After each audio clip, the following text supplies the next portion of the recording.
જો આવી છે આ સાળંગપુર મળે પણ નાથી આપણને મેં નથી લીધી અમારા પપ્પાને છે જોયું મેં. જો આવી છે આ સાળંગપુર. રામ રામ જી ભાઈ સભી welcome back to another blog. તો ભાઈ આજે મકર સંક્રાંતિ પછી આજ 15 દિવસ થઈ ગયા છે ને 15 દિવસ પછી હું ઉઠો 15 દિવસ પછી હું આજે મોડો 9:30 ઉઠો ઠેઠ.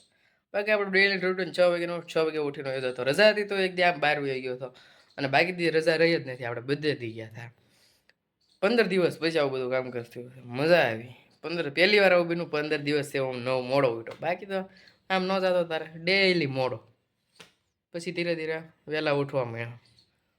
એવું બધું થયું ને આજનો બ્લોગ એ મોડો બનાવ્યો ને મોડો અપલોડ કર્યો. અને પછી હવે પાછું જવું છે આપણે બહાર. એટલે પહેલાં મેં કીધું બ્લોગ ઉતારી લો પછી પાછું હું હા હું મારા શૂઝ છે ને હમણાં દીધા આ શૂઝ પહેરીને ક્યાંય હમણાં દીધા જતો જ નથી.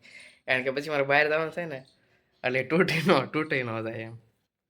કલર પર ઓલો ન થાય તૂટી ન જાય એટલે બધા છે ને બોક્સમાં પેક કરીને મૂકી દીધા છે. એટલે ચપ્પલ પહેરીને જ જાવ.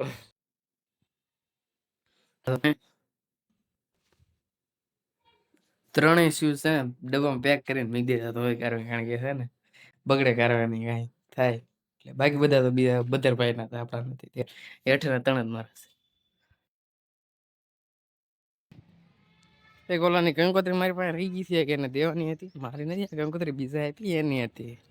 તળાસીથી લાવ્યો તો દેવાની હતી મારી આગળ રહી ગઈ. આજ આવે છે તો આપી દો કામ થઈ જાય.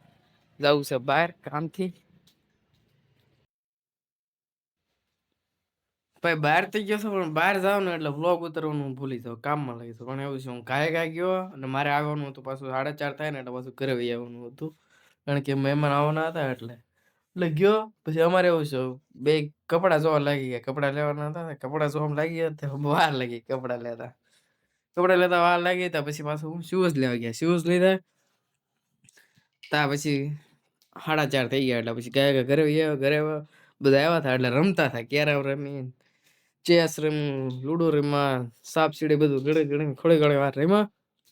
પછી ઘડી એમાં પછી બધા વહી ગયા ને હવે હું બેઠો.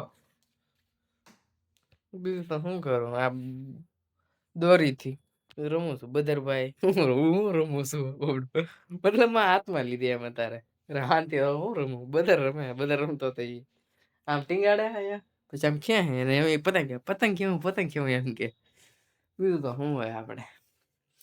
બસ આજનો સન્ડે થઈ ગયો પૂરો. કેવી રીતે સન્ડે ગયો ખબર ન રે. दैट्स इट कोई बात नहीं ब्लॉग चढ़ा दिया वो अच्छा लगा और कुछ बताओ भाई है कुछ कपड़े वगैरह लिए કાંઈ વાંધો નહીં બધું થઈ જાય. કપડાં લીધા. એક પાછું પાર્સલ આવ્યું પણ પાર્સલ આપણો નહોતું બીજા હાટું મંગાવેલું હતું મારું પાર્સલ લીધું બપોરે. ઓર કુછ હે ભાઈ. પછી ઉપર આવીને પછી હનુમાન ચાલીસા આવ્યો. મારે ભાઈ હનુમાન ચાલીસા દેખાડો મસ્તીની છે. જોયું મેં. જો આવી છે આ સાળંગપુર મળે પણ નાથી આપણને મેં નથી લીધી અમારા પપ્પાને છે ને ગિફ્ટમાં આવી. એમાં ખબર રક્તદાનમાં મારા પપ્પા રક્તદાન કરવા ગયા કે નહીં દેખાડે એક વાર લગભગ બતાવેલી છે નહીં હનુમાન ચાલીસા. ના જો મસ્તીની છે લાકડાની છે. જો મસ્તીનું લખેલું છે અને પાછું સ્ટેન્ડ આવેલું છે. એટલે મોબાઈલ હરખો રહેતો